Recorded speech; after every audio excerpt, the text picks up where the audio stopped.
Ya, bismillahirrahmanirrahim.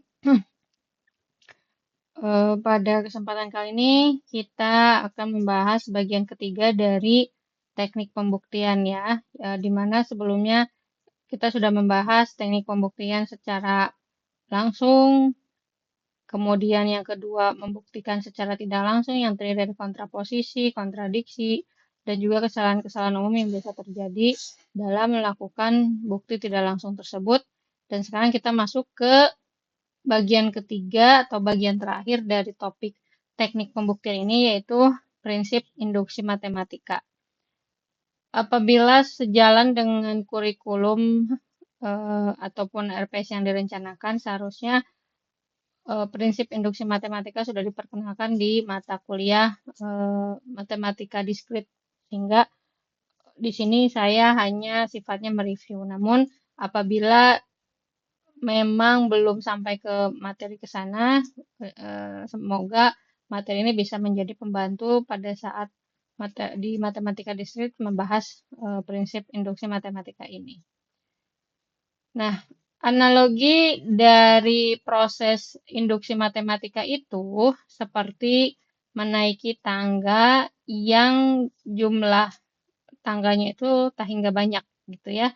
Jadi proses menaiki tangga itu kita naik satu demi satu ya, selangkah demi selangkah gitu ya, terus sampai ke atas. Nah, eh, secara apa namanya? Kalau dikaitkan dengan induksi matematika, kita dapat mencapai anak tangga yang pertama itu artinya bahwa hal tersebut benar gitu ya. Kemudian dari setiap anak tangga kita bisa mencapai anak tangga berikutnya. Jadi setiap langkah demi langkah gitu ya bisa kita lalui dengan baik. Nah, kalau kita bisa melakukan hal tersebut, artinya kita bisa mencapai anak tangga yang pertama, kemudian yang kedua juga bisa, ketiga juga bisa, dan seterusnya. Artinya kita dapat mencapai setiap anak tangga yang ada, walaupun dia jumlahnya sampai tak hingga. Ya. Kemudian ada juga terkait dengan atau analoginya seperti menjatuhkan domino, begitu ya.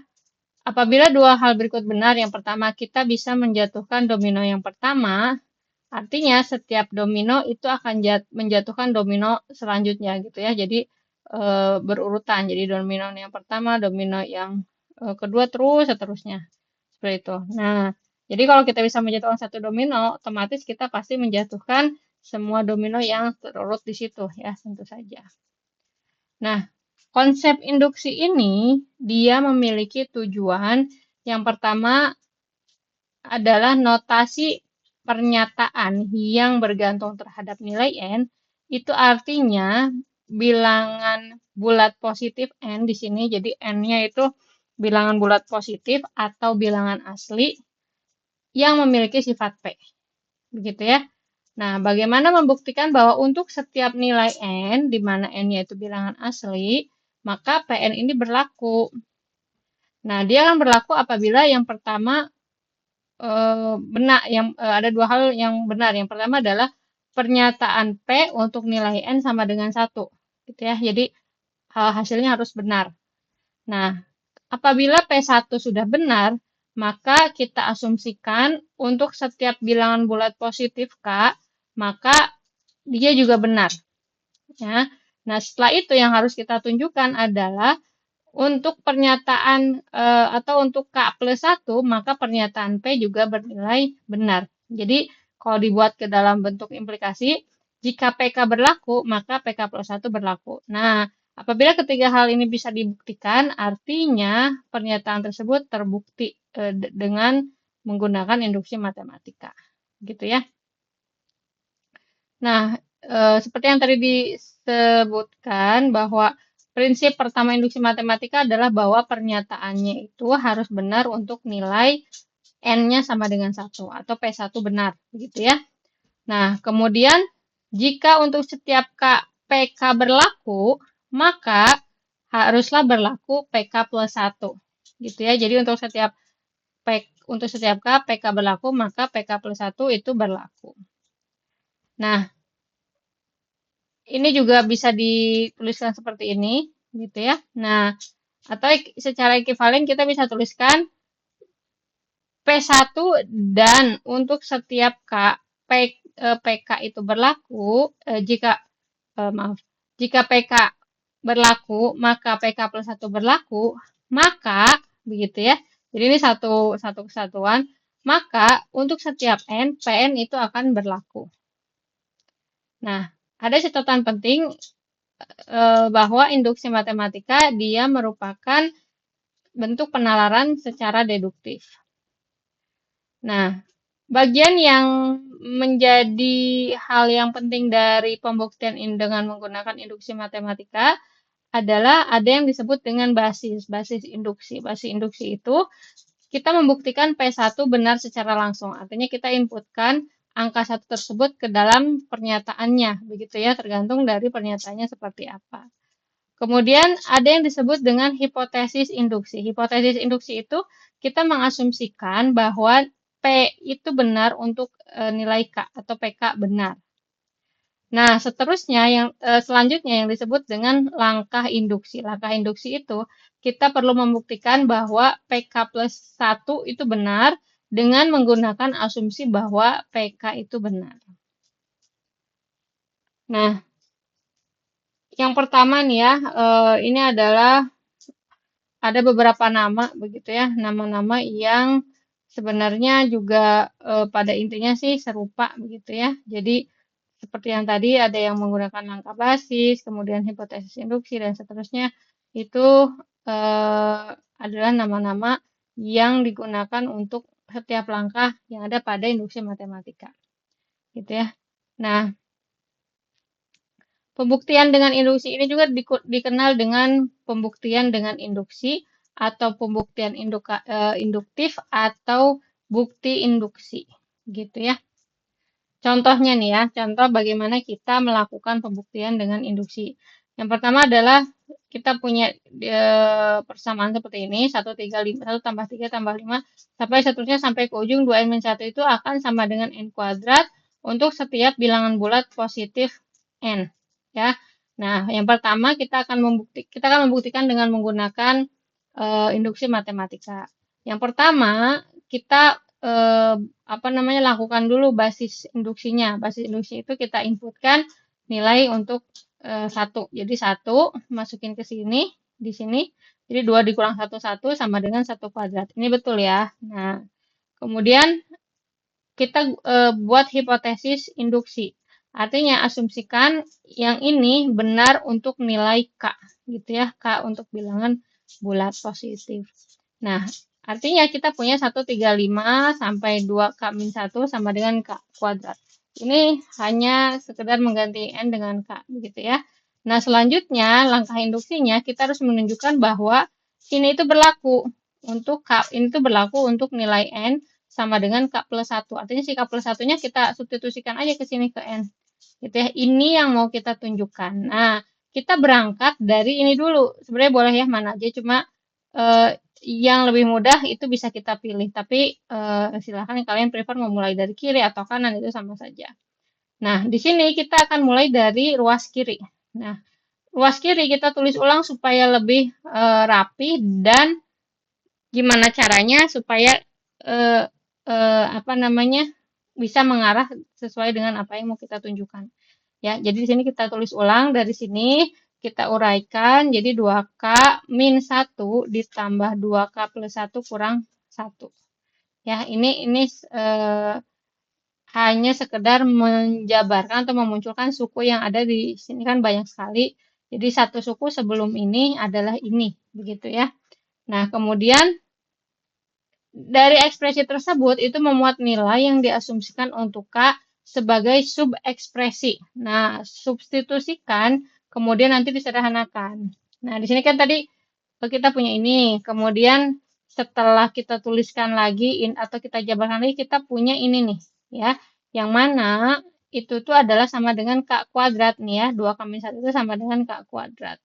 Jadi yang ini kita ganti dengan K kuadrat, ditambah dengan ini, kemudian kita uraikan, kita keluarkan dari dalam kurung dapatnya seperti ini adalah K plus 1 kuadrat. Atau dengan kata lain, langkah induksi yang tadi kita mau tunjukkan itu terbukti benar. Karena ini terbukti benar, maka pernyataan yang awal tadi atau terma yang awal tadi bahwa 1 tambah 3 tambah 5 dan seterusnya sampai n kuadrat itu dia benar untuk setiap bilangan bulat positif n. Nah, terdapat aturan pada pembuktian induksi. Dalam pembuktian dengan induksi itu, kita harus bisa menemukan hipotesis induksi pada suatu bagian dalam langkah induksi. Gitu ya. Nah, ini contoh yang lainnya. Jadi misalkan saya punya ini 2 pangkat 0 tambah 2 pangkat 1 dan seterusnya sampai 2 pangkat n itu sama dengan 2 pangkat n plus 1. Tunjukkan untuk setiap bilangan bulat di mana n-nya lebih besar sama dengan 1. Yang pertama basis induksinya kita substitusikan nilai 1, kemudian kita bisa peroleh nilai ini 3 sama dengan 2 pangkat 2 dikurang 1. Kemudian hipotesis induksinya itu kita mengasumsikan bahwa yang ini benar untuk nilai K, dan yang akan kita tunjukkan adalah bahwa ini sama dengan ini, gitu ya. Nah, kita mulai dari ruas kiri. Kita tuliskan ruas kiri jadi seperti ini ya, K plus 1. Kan ini suku sebelum K plus 1 itu adalah K. Nah, sehingga yang ini bisa kita ganti bentuknya dengan yang itu. Nah, dari sini itu adalah K plus 1 per 2, gitu ya, tadi yang ini. Nah, jadi 2 sampai 2K itu sama dengan 2K plus 1 min 1. Jadi di sini sampai 2K plus 1 min 1. Kemudian ini jadi K plus 1 per 2 dan seterusnya ini dikalikan sehingga diperolehlah sebentar ini sepertinya ada yang ke ini ya. Ini harusnya adalah dari sini ke sini sampai 2K itu adalah yang ini, 2K plus 1 dikurang 1. Kita uraikan ya, sebentar. Ya, oke, kita lanjutkan ya. Nih, di sini ini nah ini ada yang ke skip sepertinya di slide-nya. Nah, oke. Kita tuliskan lagi ya.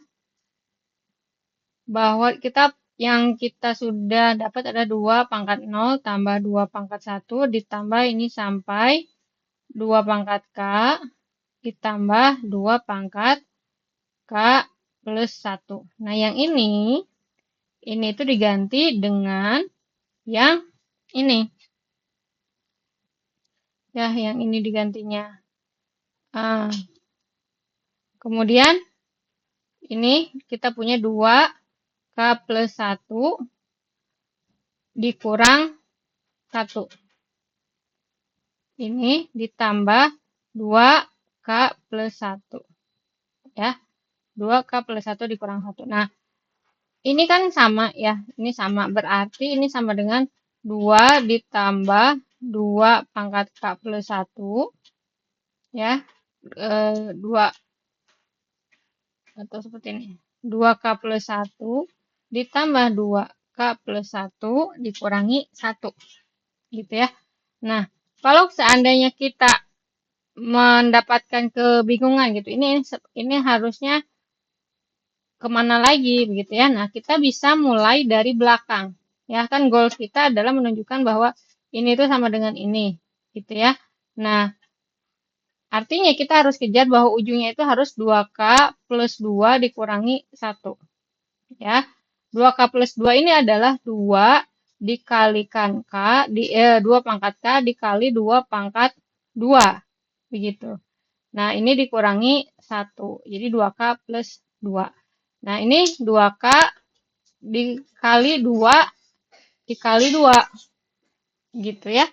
Atau dengan kata lain, ini sama dengan 2 dikali 2K plus 1. Nah, ini kan, ini yang plus 1 di sini.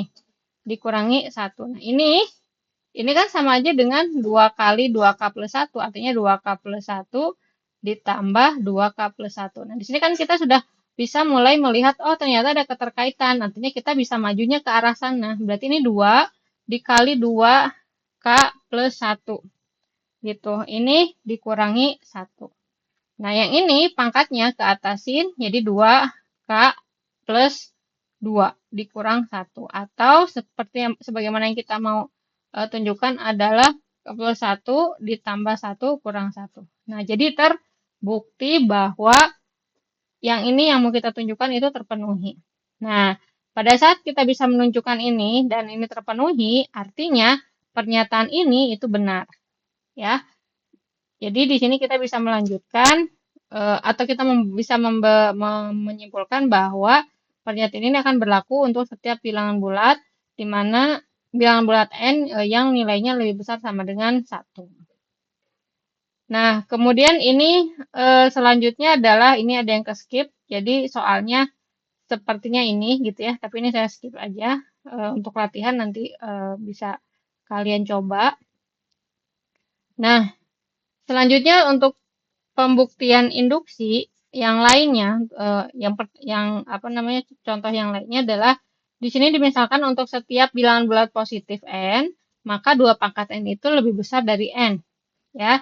Jadi basis induksinya itu kita apa namanya kita substitusikan nilai 1, 2 pangkat 1 dan ini betul ya 2 pangkat 1 itu 2, nilainya lebih besar dari 1. Kemudian hipotesis induksinya asumsikan bahwa ini berlaku untuk suatu nilai K, di mana K-nya itu adalah bilangan bulat positif juga, diasumsikan ini benar. Kemudian kita akan tunjukkan bahwa 2K plus 1 nilainya lebih besar dari K plus 1. Nah, kita mulai dari si 2K plus 1. 2K plus 1 kan itu sama dengan 2K dikali 2 ruas kiri. Yang ini ya 2K plusnya, 2K pangkat K-nya itu lebih besar dari K. Artinya kalau dia kita masukkan ini berarti dia lebih besar dari K kali 2. Ya. Maka ini yang ininya nih yang sama dengan itu yang ininya ya, bukan yang atasnya. Jadi ini itu sama dengan 2 K kali 2 itu sama dengan K plus K ya. Dan ini K plus K itu nilainya lebih besar sama dengan K plus 1. Itu karena K-nya nilainya lebih besar dari 1. Sehingga kita bisa menyimpulkan bahwa 2K plus 1 nilainya lebih besar dari K plus 1. Sehingga karena ininya terbukti, maka berdasarkan apa namanya teknik pembuktian induksi matematika, pernyataan ini juga benar ya atau terbukti. Nah, selanjutnya contoh lagi untuk setiap bilangan bulat positif n yang nilainya lebih besar sama dengan 4, n kuadrat itu lebih besar dari 3n. Nah, basis induksinya kita masukkan nilainya adalah 4.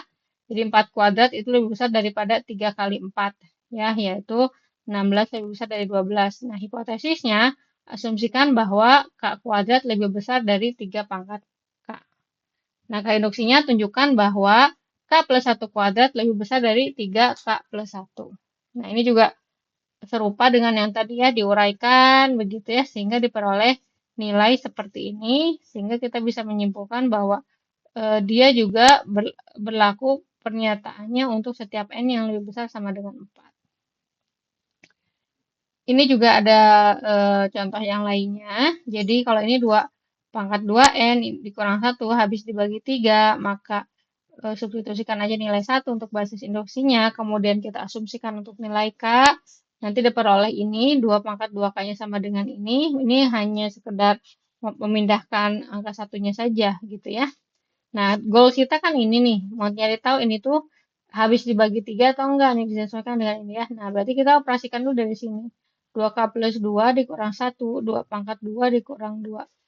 2 pangkat 2 dikali 2 pangkat 2K dikurang 1 dan seterusnya, sehingga kita bisa peroleh ini adalah sama dengan 3 dikalikan 4M plus 1.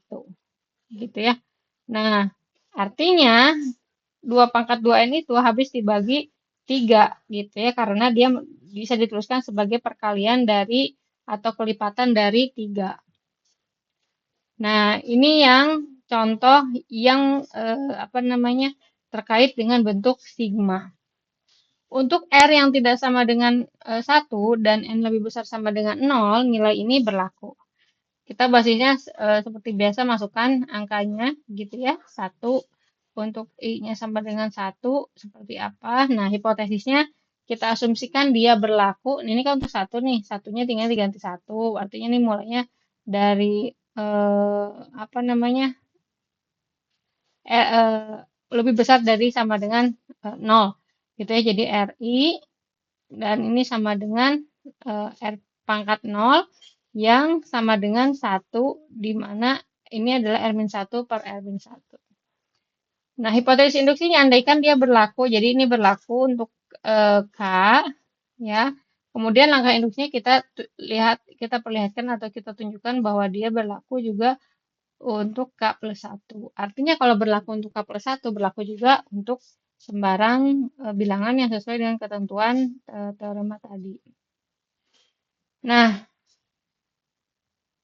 bahasa pemrograman itu menuliskan perkalian dengan tanda kurung. Artinya kalau kalian pada saat ingin mencoba ke ranah komputasinya gitu ya, harus hati-hati pada saat menginputkan item-item yang diperlukan gitu ya. Nah, di sini kita punya satu teorema bahwa setiap hasil kali dapat dituliskan dengan jumlah tanda kurung genap. Nah, basisnya itu adalah kita punya satu faktor memiliki 0 tanda kurung. Hipotesisnya untuk faktor jumlah kurungnya genap. Nah, untuk langkah induksinya, untuk K+1 itu sama dengan P atau P sama dengan R dikali S. Dengan R itu yang memiliki faktor K, memiliki K faktor gitu ya. Nah, kemudian tambahkan 2 tanda kurung ya. Nah, sehingga dia tetap genap. Nah, di sini ada contoh lainnya lagi tentang bagaimana kita mau menggunakan ini untuk permasalahan aplikasi. Jadi misalkan kita mau menutupi papan yang ukurannya N kali N dengan satu kotak hilang menggunakan ubin berbentuk L. Nah, ubin berbentuk L itu terdiri dari 3 kotak. Nah, kemudian diberikan papan N kali N dengan satu kotak hilang. Nah, kemudian sebentar, ini juga kayaknya ada yang ke skip. Nah, kemudian nanti ditunjukkan sebentar ya.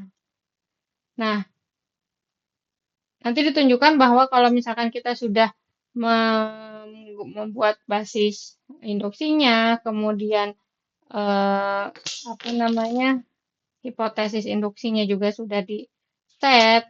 Nah, selanjutnya tinggal menunjukkan bagian yang ketiganya, begitu ya. Nah, ini contoh yang lain untuk setiap papan 2 pangkat N ke 2 pangkat N yang satu kotak hilang dapat ditutup oleh N ubin. Ini coba untuk satu jelas untuk misalkan benar untuk nilai K gitu ya.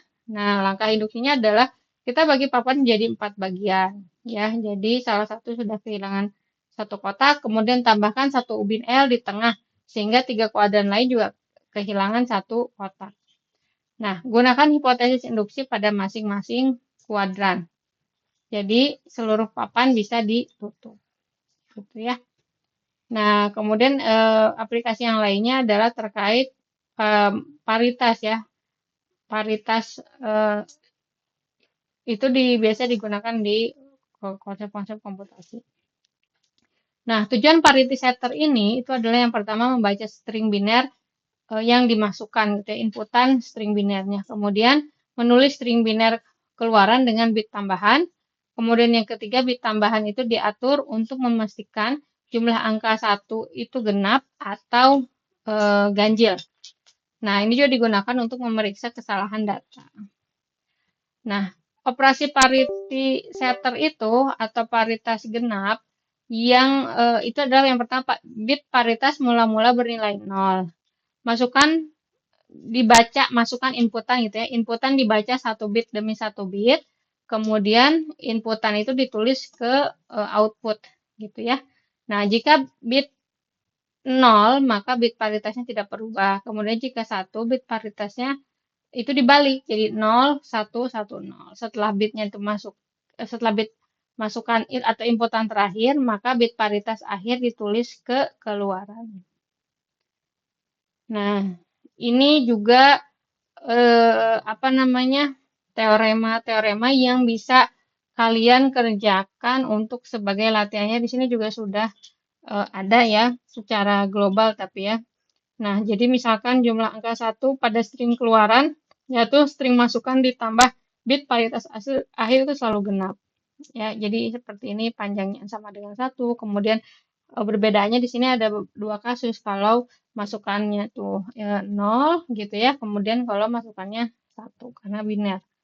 Nah, hipotesis induksinya bahwa seperti ini. Nah, artinya kita asumsikan bahwa untuk masukan sepanjang K, string keluaran itu memiliki jumlah angka yang genap. Nah, tunjukkan bahwa untuk masukan sepanjang K plus 1, string keluaran memiliki jumlah angka 1 yang genap. Nah, kita analisis setiap kemungkinan dari kasus yang kita punya. Ada kasus 1, ininya 0, 0, 0, 1, 1, 0, 1, 1. Nah, setelah semua kasus mungkin dianalisis. Nah, nanti kolom terakhirnya mengikuti definisi operasi parity setter, gitu ya.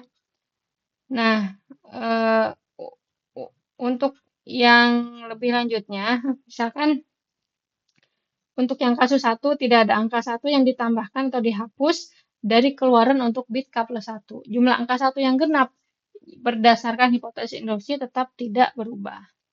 Nah, kasus kedua, dua angka 1 ditambahkan ke string keluaran untuk bit K plus 1. Bit masukan K plus 1 dan bit paritas yang dibalik 0 ke 1. Jumlah angka 1 yang genap berdasarkan hipotesis induksi ditambah dua angka 1 yang tetap genap. Ini juga sama kasusnya. Nah, kemudian yang kasus keempat, satu angka ditambahkan ke string keluaran untuk bit K plus 1, yaitu bit masukan K plus 1, dan satu angka dihapus karena bit paritas dibaliknya itu dari 1 ke 0. Jumlah angka 1 yang genap berdasarkan hipotesis induksi itu ditambah 1 dikurangi 1. Jadi tetap. Nah, ini adalah prinsip pertama ya. Jadi yang kita pakai masih yang pertama. Ada prinsip yang keduanya seperti ini. Mungkin secara garis besar cukup familiar begitu ya. Nah, kemudian prinsip keterurutan terbalik. Ya, jadi setiap koleksi tak kosong dari bilangan bulat positif itu dia memiliki anggota terkecil. Kita bisa buktikan bahwa jika induksi pertama maka berakibat ke induksi yang kedua.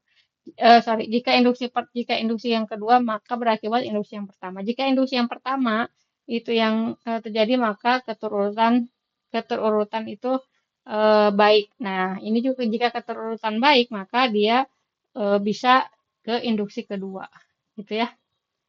Nah, ini contoh teorema pagar lurus dengan NT yang pagar yang memiliki N-1 bagian penghubung untuk setiap N lebih besar sama dengan 1. Ya. Nah, jadi pagar 4 dengan 4 tiang, ini dengan 1 tiang, ya 0 bagian, yang C, yang ini tiang dan bagian ini yang ada dihapus, kemudian bagian penghubung yang dihapus. Oke.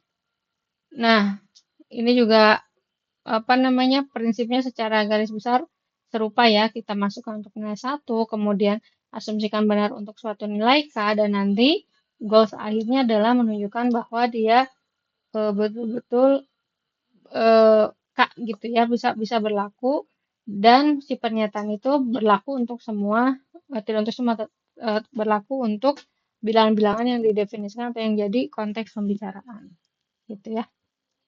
Nah, ini masih pagar yang tadi. Nah, ini adalah sedikit contoh juga. Bilangan bulat N disebut prima jika dan hanya jika N-nya itu habis dibagi oleh 1 dan dirinya sendiri. Kemudian bilangan N disebut komposit jika dan hanya jika N-nya bisa dituliskan sebagai hasil kali bilangan bulat selain N dan 1. Gitu ya. Nah, contohnya ini, untuk setiap bilangan bulat N bisa sama 2, N itu adalah prima atau hasil kali bilangan-bilangan prima. Nah, misalkan basisnya N-nya adalah prima. Nah, ini untuk asumsikan untuk tentang nilai R yang ada di antara 2 dan K. Kemudian ini adalah langkah induksinya. Nah, untuk langkah induksinya kita perlu tunjukkan bahwa untuk K plus 1 itu prima atau hasil kali dari bilangan-bilangan prima. Gitu ya. Nah, di sini kita juga lihat case by case. Jika K plus 1 prima, maka bukti selesai. Jika K plus 1 tidak prima, yaitu komposit, maka K plus 1 sama dengan A kali B. Berdasarkan definisi bilangan komposit, di mana satu atau A itu ada di nilai 1 dan K plus 1, B-nya juga sama, sehingga kita peroleh bahwa nilai A itu lebih kecil dari K, tetapi lebih besar sama dengan 2, begitu pula dengan B, nilainya lebih besar sama dengan 2, tetapi lebih sedikit atau sama dengan K. Nah, jadi berdasarkan hipotesis induksi A dan B masing-masing prima atau hasil dari bilangan-bilangan prima. Nah, kemudian untuk selanjutnya, nah ini ada teorema untuk latihan ya, silahkan dicoba untuk setiap nilai perangko. Paling sedikit 8 sen dapat dibentuk hanya dengan perangko 3 sen dan 5 sen. Nah, jadi kita formulasikan dulu bahwa PN itu adalah sifat, di mana nilai perangko sen dapat dibentuk dari perangko 3 sen dan 5 sen. Kemudian,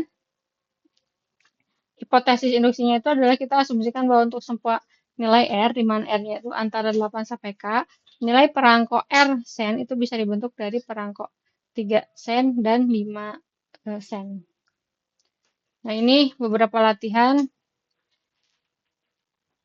yang perlu kalian kerjakan ya, sehingga nanti tinggal bahas di kelas. Jadi, silakan dikerjakan ininya. Nah, adapun visualisasi ataupun apa namanya membuktikan bagian-bagian P1-nya secara benar itu merupakan suatu hal yang perlu dilakukan gitu ya, walaupun misalkan kita ada di kondisi bahwa duduknya ada kondisi bahwa P1-nya benar gitu ya. P1 benar yang disebut basis langkah basis gitu ya, atau langkah awal, kemudian asumsikan PK itu benar untuk prinsip yang pertama, atau asumsikan BR untuk nilai R-nya ada di rentang 1 dan K. Dan ini prinsip kedua ini disebut dengan hipotesis atau induktif lah. Kita tadi menggunakan apa namanya hipotesis. Nah, kemudian selanjutnya buktikan PK plus 1 benar dengan menggunakan asumsi yang tadi ya. Nah, ini juga benar, simpulkan bahwa untuk setiap N benar. Seperti itu. Nah, yang perlu diingat adalah yang pertama harus dibuktikan dulu untuk kasus basis.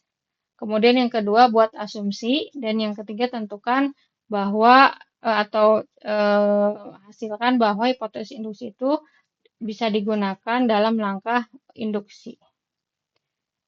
Nah, pertanyaan selanjutnya kapan menggunakan induksi? Yaitu ya tadi kita berkaitan atau berhubungan dengan jumlah kasus yang tak hingga atau tidak diketahui.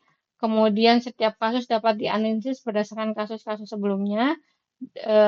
Kemudian contoh objek sebelumnya itu adalah ya ini bilangan bulat kecil, himpunan, subhimpunan, graf, subgraf, struktur data, dan masih banyak lagi gitu ya, ada konsep-konsep dasar biasanya.